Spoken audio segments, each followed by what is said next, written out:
Sites ने अपनी स्थापना के 50 वर्ष पूर्ण कर लिए हैं। तो आज हम इसी विषय पर चर्चा करेंगे, जानेंगे कि साइट्स है क्या। साथ ही साथ कॉन्फ्रेंस ऑफ पार्टीज की जो 20वीं बैठक है उसमें इस चीज को सेलिब्रेट भी किया जा रहा है, तो उसके विषय में भी कुछ महत्वपूर्ण तथ्यों को समझेंगे। तो चलिए चर्चा की शुरुआत करते हैं और समझते हैं कि साइट्स क्या है जिसने अपने 50 वर्ष पूर्ण कर लिए हैं। तो खबर हमारी यही है कि COP20 जिसका आयोजन हो रहा है उज्बेकिस्तान में, उज्बेकिस्तान के समरकंद में, वहां पर साइट्स की स्थापना के 50 वर्ष को मनाया भी जा रहा है। इसी खबर के आलोक में बात करते हैं और सबसे पहले समझते हैं कि साइट्स क्या है। साइट्स के अगर परिचय की बात करें तो वन्य जीवों और वनस्पतियों की जो लुप्त प्राय प्रजातियां होती हैं उनके लिए अंतरराष्ट्रीय व्यापार के लिए एक सम्मेलन है, एक बाध्यकारी संधि है। इसके फुल फॉर्म को देख लीजिए तो convention on international trade in endangered species of wild fauna and flora, यानी कि वनस्पतियों और जीव जंतु दोनों के लिए ये एक प्रकार की बाध्यकारी संधि है। बाध्यकारी का मतलब जो कानूनी रूप से बाध्यकारी है। अब ये क्या करती है, तो ये जंगली जानवरों और पौधों के अंतरराष्ट्रीय व्यापार को विनियमित करती है, रेगुलेट करती है, ताकि इन प्रजातियों के अस्तित्व पर जो खतरा है वो खतरा ना हो। इन प्रजातियों के अस्तित्व पर खतरे को टालने के लिए ही इसका रेगुलेशन करने का काम करती है। अब देखिए सबसे पहले समझते हैं कि जो साइट्स है ये कैसे अस्तित्व में आया। तो ये साइट्स की अगर बात करें तो सबसे पहले 1963 में 1963 में इसका विचार आया IUCN के मन में। तो IUCN एक हम कह सकते हैं शुरुआती रूप में विचार देने के लिए IUCN इसके लिए जिम्मेदार है। और उसके बाद ठीक 10 वर्षों बाद 1973 में, याद रखेंगे 1973 में वॉशिंगटन DC में आप देखेंगे कि ये एक हम कह सकते हैं कि ये अस्तित्व के रूप में आता है, यानी कि यहाँ पर जो इसके सदस्य देश हैं उन्होंने मिलकर एक कानूनी मसौदा तैयार किया और उसके बाद फाइनली 1 जुलाई 1975 से वन्यजीवों के अंतरराष्ट्रीय व्यापार पर ये नियम लागू भी हो जाते हैं। तो लागू कब होता है, ये जुलाई 1975 से लागू हो जाता है। तो 3 तिथियां आपको याद रखनी है। 1963 में IUCN ने सबसे पहले इसमें विचार दिया, 1973 में वॉशिंगटन DC में इसके लिए कानूनी मसौदा तैयार हुआ और 1975 में फाइनली ये नियम लागू हो गए, जिससे कि वन्य जीवों के अंतरराष्ट्रीय व्यापार को रेगुलेट किया जा सके। अब अंतरराष्ट्रीय वन्यजीव व्यापार को नियंत्रित करने के लिए ये परमिट देने का काम करती है, ताकि व्यापार जो भी किए जाएं वो नियमों के अंतर्गत किए जाएं। इसके लिए इसने अलग अलग सूची बनाई है। इसमें 3 परिशिष्ट हैं, 3 सूचियां हैं, जिनमें कि जिस प्रजाति पे ज्यादा खतरा होगा उस पर ज्यादा नियंत्रण लगाने का काम किया जाता है और उसी हिसाब से सूचियों में इसका वर्गीकरण होता है। इसमें 3 सूचियों के अंतर्गत अगर देखें तो इसकी जो पहली सूची होती है जिसमें विलुप्त होने के खतरे वाली जो प्रजाति होती है उसको शामिल किया जाता है। जो दूसरी सूची होती है जो विलुप्त प्राय तो नहीं है लेकिन उसको विनियमित करने की जरूरत है, अगर उसको रेगुलेट नहीं किया गया तो वो लुप्त प्राय हो सकती है। तो दूसरी सूची में कौन होता है, जिस पर थोड़ा सा पहली सूची की तुलना में खतरा कम होता है। और तीसरी जो परिशिष्ट होती है, तीसरी सूची जो होती है उसमें उन प्रजातियों को शामिल किया जाता है जो कम से कम एक ऐसे देश में संरक्षित है जो अंतरराष्ट्रीय सहयोग चाहता है।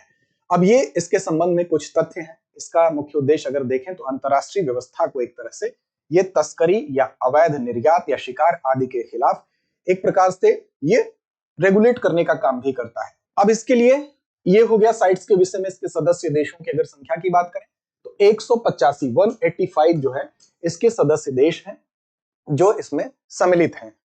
अब देखिए इसके विषय में बात करते हैं कि ये इसकी स्थापना की जो ये बाध्यकारी संधि है इसकी स्थापना के 50 वर्ष पूर्ण हुए हैं। अब इसको सेलिब्रेट कहां किया जा रहा है, तो इसकी कॉन्फ्रेंस ऑफ पार्टी जो आयोजित हो रहा है, कहां पर आयोजित हो रहा है, इसकी समिट कहां आयोजित हो रही है, तो ये हो रही है उज्बेकिस्तान में। उज्बेकिस्तान में कहां पर, समरकंद में। तो उज्बेकिस्तान के समरकंद में इसका आयोजन हो रहा है। और ये इंपॉर्टेंट क्यों है, इंपॉर्टेंट इसलिए है क्योंकि सेंट्रल एशिया में यानी कि मध्य एशिया में अगर आप देखें तो ये पहली बार कॉन्फ्रेंस ऑफ पार्टी जो है साइट्स का ये आयोजित हो रहा है, इसलिए ये महत्वपूर्ण है। अब देखिए यहां पर COP20 में जो सदस्य देश हैं वो प्रजातियों के संरक्षण और उसके संबंध में जो निर्णय लेंगे उस पर यहां पर बहस होगी। लाइवलीहुड को लेकर, सस्टेनेबल यूज को लेकर यानी सतत उपयोग को लेकर, वाइल्ड ट्रेड गवर्नेंस को लेकर, जो वन्यजीव व्यापार होता है उसको लेकर यहां पर बहस की जा रही है। अब ये जो होती है कॉन्फ्रेंस ऑफ पार्टी जो होती है, ये जो समिट होती है, ये अमूमन 2-3 साल में एक बार आयोजित की जाती है और 2-3 साल में एक बार आयोजित होकर इन सारी चीजों पर विचार विमर्श किया जाता है। फिलहाल होस्ट कौन कर रहा है, तो उज्बेकिस्तान कर रहा है, समरकंद में हो रहा है और ये पहला सेंट्रल एशिया में आयोजित हो रहा है। इसलिए महत्वपूर्ण है, जब कोई चीज कोई समिट पहली बार किसी जगह पर होती है तो अपने आप महत्वपूर्ण हो जाती है। इसमें कुल नई 77 प्रजातियों को शामिल किया गया है, तो ये भी आप याद रखेंगे, इसमें 77 नई प्रजातियों को शामिल किया गया है। तो ये इसके संबंध में कुछ महत्वपूर्ण आपके लिए परीक्षोपयोगी तथ्य थे। आगे बढ़ेंगे और आपके लिए महत्वपूर्ण सूचना है कि दृष्टिया यह सब आपके शहर रांची में भी खुल गया है। और अगर आप तैयारी करना चाहते हैं जेपीएससी यूपीएससी की, तो आप हमारे रांची सेंटर से भी लाभान्वित हो सकते हैं। साथ ही साथ हम आपके लिए लेकर आए हैं एक ऐसा कोर्स जो पॉकेट फ्रेंडली भी है और आपके लिए बेहद महत्वपूर्ण और लाभकारी है। क्यों लाभकारी है, तो इसके कोर्स की विशेषता पर जानते हैं। इस कोर्स का नाम है GS studio foundation live online course. अब ये स्टूडियो से लाइव ऑनलाइन कोर्स है। इस कोर्स में क्या खास बात है? सबसे खास बात तो इसकी कीमत है, क्योंकि आपको 24,999 में ये कोर्स मिल रहा है और इसमें आपके जीएस की संपूर्ण जो तैयारी है, यानी कि प्रीलिम्स से लेकर मेंस तक की तैयारी है, वो आपकी बेसिक तैयारी पूरी तरह से 14 माह में कंप्लीट करा दिया जाएगा। और इसकी वैलिडिटी कितनी है, तो 18 महीने तक है।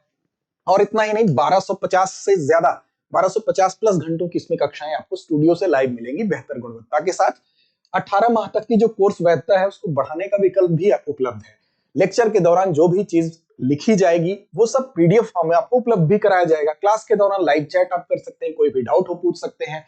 18 क्लास टेस्ट प्रीलिम्स मेंस, क्योंकि टेस्ट के माध्यम से ही हम अपने आप को परखते हैं कि हमारी तैयारी कितनी बेहतर है, वो आपको यहाँ पर मिलेगा। साथ साथ प्रिंटेड क्लास नोट्स तो दिए ही जाएंगे, कलर्ड बुकलेट्स भी होंगी। सबसे इंपॉर्टेंट चीज होती है आपकी करंट अफेयर की तैयारी, और वो यहाँ पर आपकी बेहतर इसलिए होगी क्योंकि 2 वर्षों का जो करंट अफेयर्स है उसका पूरा आपको क्लासेस का एक्सेस भी दिया जाएगा और साथ साथ प्रिंटेड मटेरियल्स भी आपको पीडीएफ फॉर्म में प्रदान किए जाएंगे। तो 2 साल के करंट्स की तैयारी भी इसके माध्यम से हो रही है। नए बैच की शुरुआत 9 दिसंबर शाम 5 बजे हिंदी माध्यम, 10 दिसंबर शाम 6 बजे इंग्लिश मीडियम की हो चुकी है। इसमें एडमिशन प्रारंभ है। लिंक की बात करें तो डिस्क्रिप्शन में मिल जाएगा और साथ ही साथ दृष्टि लर्निंग ऐप आप डाउनलोड कर लीजिए, वहां से भी इस कोर्स को आप परचेज कर सकते हैं। और ज्यादा आपके मन में कोई प्रश्न हो, जानना चाहते हैं, तो 8750187501 ये हमारा नंबर है, इस पर आप कॉल कर सकते हैं। तो चलिए अभ्यास प्रश्न की तरफ चलते हैं। साइट्स की स्थापना किस वर्ष हुई थी? विकल्प आपके सामने है, 1963, 1973, 1982 या 1992। तो इस प्रश्न का जवाब दीजिए। लड़ते रहिए, अपने लक्ष्य की ओर बढ़ते रहिए। अब एग्जाम की तैयारी को और बेहतर करने के लिए हमारे चैनल को लाइक, शेयर और सब्सक्राइब करना ना भूलें।